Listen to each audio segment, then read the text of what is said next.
कैसे हो आप सभी लोग। Welcome to short study tutorial. बच्चों अगर आपने एनआईएस अक्टूबर 2025 का एग्जाम दिया है तो बच्चों आपकी जानकारी के लिए एक चीज मैं बता दूं कि इस बार एनआईएस जो है ना अक्टूबर 2025 का रिजल्ट डिक्लेयर नहीं करेगा। अभी किन बच्चों का रिजल्ट डिक्लेयर नहीं करेगा, कैसे आपको पता चलेगा इसे मेरा रिजल्ट डिक्लेयर हुआ या नहीं हुआ, वो सारा मैं आपको स्टेप बाय स्टेप प्रोसेस बताऊंगा। और क्या एनआईएस अगर एक बार आपके रिजल्ट को होल्ड कर देता है, रिजल्ट डिक्लेयर नहीं करता, तो क्या आप अगले साल एनआईएस का पेपर दोबारा दे सकते हो, वो सारी चीजें मैं आपको बताऊंगा। तो hi guys, my name is Ravi Kishan, welcome to short study tutorial. तो चलिए मैं आपको सारी चीजें स्टेप बाय स्टेप एक्सप्लेन करता हूं कि भाई एनआईएस जो है इस बार अक्टूबर 2025 का रिजल्ट क्यों डिक्लेयर नहीं करेगा एंड किन किन बच्चों का डिक्लेयर नहीं करेगा।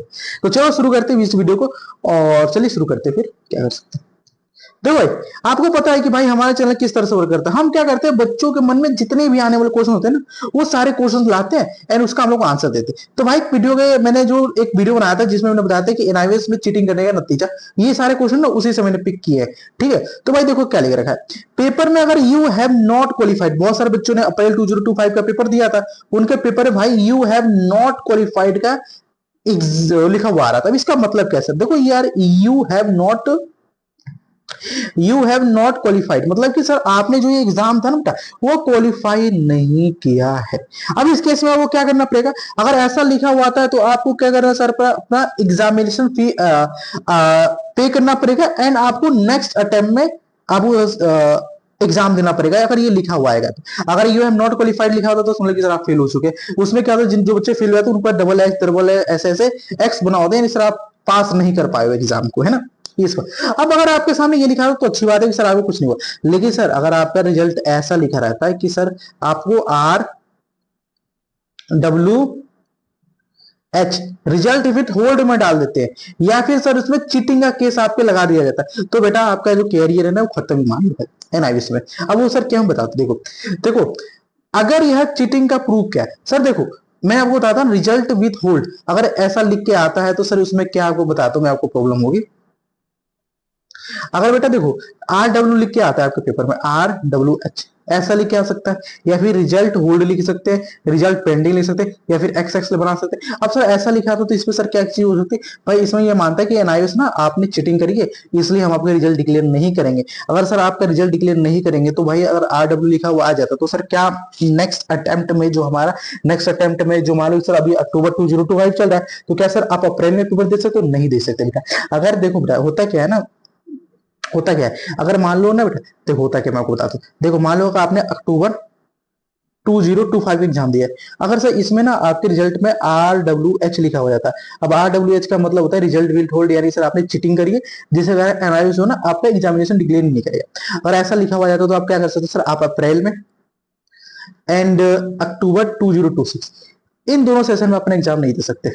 हाँ, आप जो नेक्स्ट सेशन होगा ना सर अप्रैल 2027 वाला, उसमें आप अपना एग्जाम दे सकते हो। मतलब कि सर एक साल आप एग्जाम नहीं दे सकते एनआईएस में, ये एनआईएस का रूल है भाई।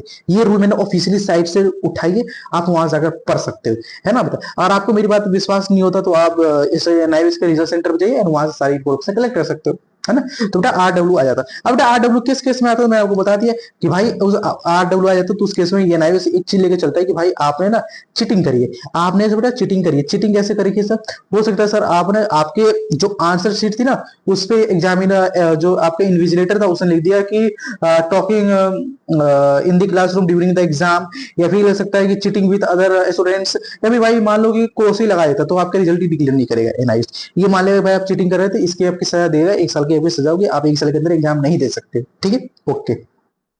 फिर सर क्या होगा, फिर भाई और भी चीज हो सकती है। मान लो कि भाई आपकी स्टडी सेंटर पे ना सर मैं अभी आप एग्जाम दे रहे होगे, तो बेटा अभी देखो आप लोग कुछ चीजें फेस करी होगी, मैं आपको पॉइंट टू पॉइंट बताता हूँ। जैसे मान लो ना सर ये आपका ना एक क्लासरूम है, ठीक है। अब इस क्लासरूम में क्या है, ये आपका क्लासरूम है, यहाँ पे बहुत सारे बच्चे बैठे हुए हैं, ठीक है। यहाँ पे क्या बैठे बहुत सारे बच्चे बैठे हुए, ये बहुत सारे बच्चे, बहुत सारे बच्चे, बहुत सारे बच्चे, बहुत सारे बच्चे, बहुत सारे बच्चे, बहुत सारे बच्चे, बहुत सारे बच्चे, बहुत सारे बच्चे। अब क्या होगा बेटा, क्या करेगा ये लोग, क्या करते हैं, ये इससे टेपेगा, ये इससे टेपेगा, ये इससे टेपेगा, ये इससे टेपेगा, ये इससे टेपेगा, इससे टेपेगा, ये इससे और ये इससे। मतलब कि भाई पूरा जो क्रेज है ना बेटा, सभी एक दूसरे से टेप रहे। अगर सभी एक दूसरे से टेपेंगे ना बेटा, तो इस केस में क्या करेगा, एनआईएस कह देगा कि भाई ये सारे बच्चों ने टेपटाप भी कर रखी है, तो इनमें से हम किसी भी बच्चे का रिजल्ट ही डिक्लेयर नहीं करेंगे। लो भाई क्या बन गया, किसी का रिजल्ट नहीं आएगा सर।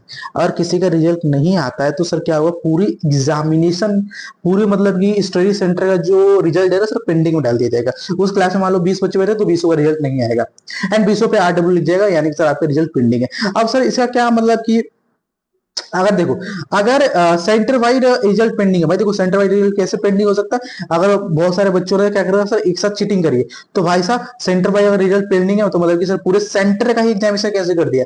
मान लो सर आप एग्जाम देने दिल्ली जाते हो, अब दिल्ली मान लो सर आपका इस सेंटर ये रहा, अब इस स्टडी सेंटर पे आपने मान लो कि सर 30 तारीख को पेपर दिया, 20 तारीख को पेपर दिया, 30 तारीख को पेपर दिया, 30 अक्टूबर को आपने इसमें पेपर दिया। अब 30 अक्टूबर वाले दिन क्या गया कि क्या हुआ कि एनआईएस के जो ऑफिसर्स थे ना वो यहाँ पे आए, एनआईएस के ऑफिसर्स यहाँ पे जब आए तो उन्होंने देखा कि भाई पूरा स्टडी सेंटर ही, पूरा मतलब पूरा एग्जामिनेशन सेंटर ही बच्चों के चीटिंग में हेल्प कर रहा है। तो उस दिन क्या होगा, 30 तारीख के दिन ना इस सेंटर पे जितने भी एग्जाम हुए, अब वो चाहे उसमें सर बहुत सारे बच्चों चीटिंग करिए, बहुत सारे बच्चों ने चीटिंग नहीं किया, उन सबका रिजल्ट नहीं डिक्लेयर करेगा एनआईएस। अब इस केस में सर क्या कर सकते हो भाई, इस केस में वो 1 साल की सजा होगी, या फिर आप एनआईएस के रिजल्ट सेंटर पर जाइए, आप उस दिन का प्रूफ दिखाइए कि भाई मैं तो चीटिंग नहीं करी, मेरा आप कॉपी खोल कर देख लीजिए, है ना।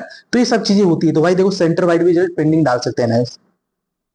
क्या लिख रहा है, क्या सच में अगर एक स्टूडेंट में चीटिंग फंसता है तो सब स्टूडेंट का रिजल्ट टूट गया? नहीं बेटा देखो ऐसा नहीं होता है। अब होता क्या है, मैंने आपको अभी बता दिया। अगर ऐसा होता है कि ये बच्चा मान लो चीटिंग कर रहा है, कहीं से इस बच्चे से टेप रहा है, अगर ये पकड़ा जाता है तो सिर्फ इसका रिजल्ट उल्ट किया जाएगा और इसका रिजल्ट उल्ट किया जाएगा। भाई देखो गलती इसकी किसने, से चीटिंग क्यों की और गलती इसकी भी इसने क्यों देखा, तो दोनों का रिजल्ट होल्ड किया जाएगा, ना कि पूरे बच्चों का रिजल्ट होल्ड कर दिया जाएगा। ठीक है। हाँ, अगर मेरे रिजल्ट विथ होल्ड, मतलब मैंने बता दिया रिजल्ट विथ होल्ड दिया, तो आपको सर इस साल का वेट करना पड़ेगा, अगले साल आप एग्जामिनेशन पे करो, फीस पे करो, दे सकते हैं। क्या मुझे सेंटर जाना चाहिए या बोर्ड? बट देखो आपको ना स्टडी सेंटर जाने का कोई फायदा नहीं होगा। स्टडी सेंटर आया तो आपको पता ही क्या होगा, आपको पता क्या है, आपको रीजनल सेंटर जाना चाहिए, बोर्ड ऑफिस आपको पता है सर। अभी एनआईएस के जो एक उत्तराखंड में, सर उत्तराखंड बोल रहा हूँ, एक तो नोएडा हेडक्वार्टर में, नोएडा में उत्तर प्रदेश में, तो आप वहां पे भी जाइए। एक तो भाई आपको ही पता सर और कहाँ कहाँ ऑफिस है, तो वहां पे आप जाइए, उनसे डिस्कस कीजिए क्या क्या क्या हो सकता है, वो सारी आपको चीजें बता देंगे। ठीक है। हाँ, क्या मुझे नोटिस आएगा कि 2 साल तक एग्जाम देने की जो इजाजत नहीं होगी? तो हाँ देखो, आपको ना रिजल्ट में ही एक नोटिस आपको मतलब कि साइड ब्लॉक कर दिया जाएगा, आप एग्जामिनेशन फीस नहीं पे करोगे, एग्जामिनेशन फीस पे कर नहीं कर पाओगे तो आप एग्जामिनेशन नहीं दे पाओगे। तो बेटा ये सब आपको होती है, 2 साल तक आप एग्जामिनेशन नहीं दे सकते, है ना, जो मैंने आपको बताया था। इस साल तो आप एग्जामिनेशन दे सकते, अगले साल भी नहीं दे सकते, उससे अगले साल 2027 में दोगे। भाई 2025 में मान लो अप्रैल वाले, अप्रैल 2025 में जितने पेपर दिए उसमें पेंडिंग हो गया, तो 25 में 2 सेशन तो उसमें एग्जामिनेशन 26 में देते हो, 27 में देगा, है ना। तो ये चीजें मैंने आपको बता दी। अपील कैसे फाइल कर, देखो यार अपील फाइल करने से कुछ नहीं होगा। एक बार आपके रिजल्ट में पेंडिंग, रिजल्ट भी होल्ड दिखा के मतलब सर आपने चीटिंग करी और चीटिंग की सजा सर एक ही बार मिलती है। ठीक है। अपील में सर हम फाइल करना भी चाहते हो तो सर आपको क्या क्या डॉक्यूमेंट लेके जाने पड़ेगी, तो सर आपको अपनी प्रॉपर एविडेंस लेके जाना पड़ेगा कि सर मैंने उस दिन चीटिंग नहीं करी है।